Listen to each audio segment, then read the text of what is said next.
Baik, tugas kita, kuliah kita pada hari ini adalah tentang komponen pembelanjaan agregat.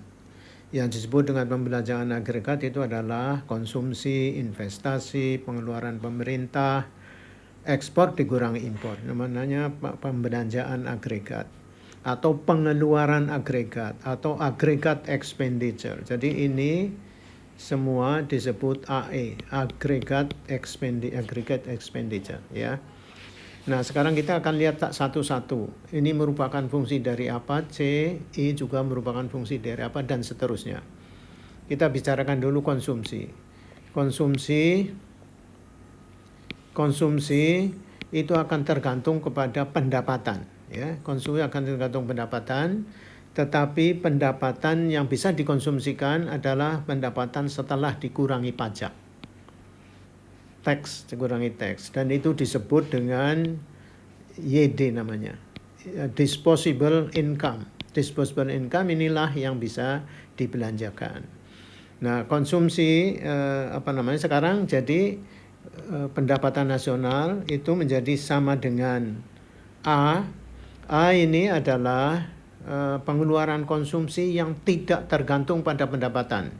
Artinya meskipun orang tidak punya pendapatan, dia pasti berkonsumsi. Ya, mahasiswa yang tidak punya pendapatan dia berkonsumsi. Dan itu ya bisa ngutang, bisa apa, bisa dari bapaknya, bisa dari keluarganya. Itu namanya pengeluaran konsumsi yang otonom, A kecil, ya. Ditambah dengan B kali pendapatan nasional pendapatan disposable. B ini adalah tambahan konsumsi akibat tambahan pendapatan. Maksud saya ini bukan Y ya, tapi C. Jadi C sama dengan A plus B kali YD. Jadi ini fungsi konsumsi, fungsi konsumsi. Artinya pengeluaran konsumsi akan tergantung kepada pengeluaran konsumsi yang otonom, yang tidak tergantung pada pendapatan, dan ditambah dengan konsumsi yang tergantung pada pendapatan. Nah, itu adalah B kali YD. B-nya itu adalah tambahan konsumsi akibat tambahan pendapatan. Jadi kalau ada tambahan pendapatan 100, berapa yang dikonsumsikan? Kalau misalnya yang dikonsumsikan 80, itu berarti sisanya ditabung. Ini B-nya itu adalah 0,8, ya. B 0,8 yang ditabung itu namanya berarti 0,2, ya. Ini namanya marginal propensity to consume, MPC. Ini marginal propensity to consume. Tambahan pengeluaran konsumsi akibat tambahan pendapatan. Kalau ini tabungan juga begitu, itu MPS tambahan pendapatan, tambahan tabungan akibat tambahan pendapatan. Oke. Ini adalah fungsi konsumsi. Sedangkan investasi itu otonom. Dia tergantung tingkat bunga, tidak tergantung pendapatan nasional. Kita akan mencari hubungan antara pengeluaran agregat ini dengan pendapatan nasional. Jadi investasi otonom, tidak tergantung kepada pendapatan nasional. Pengeluaran pemerintah juga begitu, dia otonom, tergantung kepada pemerintah. Meskipun pemerintah tidak punya uang, dia bisa menambah pengeluarannya, dia bisa utang. Ya, otonom, jadi tidak tergantung pada pendapatan nasional. Demikian juga ekspor. Ekspor itu otonom, ya, karena hanya tergantung pada kita bisa menjual lebih murah di luar negeri apa tidak. Jadi tidak tergantung pada pendapatan nasional, itu otonom. Sedangkan impor ini adalah konsumsi barang-barang buatan luar negeri, karena konsumsi dia tergantung pada pendapatan nasional, ya, pada pendapatan. Oke. Sekarang kita kita akan menggambarkan ini keseluruhan ini dalam grafik sebagai berikut. Coba Anda lihat begini, ini adalah hubungan antara pendapatan nasional ini Y dengan nanti di sini C, konsumsi, investasi, pengeluaran pemerintah, dan ekspor dikurangi impor. Ya. Untuk memudahkan maka ya. Jadi kita gambar dulu yang otonom. Yang otonom misalnya investasi itu tidak tergantung berapa pendapatan nasional. Berapapun pendapatan nasionalnya, investasinya tetap jumlahnya, ya. Tidak tergantung pada besar kecilnya pendapatan nasional. Misalnya 10 triliun ke 10 apa. Demikian juga dengan pengeluaran pemerintah, dia otonom, ya. Jadi kalau ini I, ini G, yang ini adalah yang net export atau ekspor neto. Kita gambar juga seperti ini otonom, ya. Ini. Nah kalau ini misalnya nih 10, ini 20, ini 30.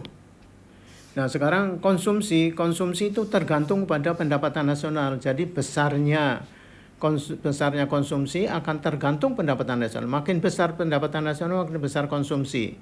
Misalnya begini, ini gambarnya begini, oke, nggak apa-apa lah kita lewati. Ini ya. Nah, ini adalah A-nya itu, A-nya misalnya 40. Ini adalah fungsi konsumsi, ini fungsi ekspor, ini fungsi pengeluaran pemerintah, ini fungsi investasi dalam hubungannya dengan pendapatan nasional. Nah, kalau ini dijumlah, ini namanya tadi pengeluaran agregat atau agregat expenditure. Kalau Anda jumlah, ini 10 tambah 20 tambah 30 tambah 40, itu menjadi berapa? Maka Anda akan punya kurva ini. Ini jumlahnya ya, bentuknya seperti ini. Ini namanya agregat expenditure. Itu jumlah dari ini semua. Jadi pengeluaran agregat itu tergantung kepada besar kecilnya pengeluaran agregat itu akan mempengaruhi pendapatan nasional, atau disebut juga ini tergantung pada besar kecilnya pendapatan nasional. Pengeluaran agregatnya itu agregat expenditure itu penjumlahan dari yang tadi saya sebut. Oke, sekarang kalau kita membahas tentang keseimbangan ekonomi, maka kita akan membuat garis keseimbangan. Garis keseimbangan itu di sini pendapatan nasional, di sini ini AE ya, kusumbu ini agregat expenditure, ini agregat expenditure AE. Kita tarik garis 45 derajat, ini ya. Ini adalah garis pengeluaran agregat sama dengan pendapatan nasional atau Y sama dengan AE. Semua titik di sini menunjukkan keseimbangan pendapatan nasional. Kalau ini kita gambar di sini AE-nya, maka Anda akan punya ini. Ya. Ini adalah AE. Ini pengeluaran agregatnya, jumlahnya di sini Anda lihat. Ini pendapatan nasional yang dihitungkan.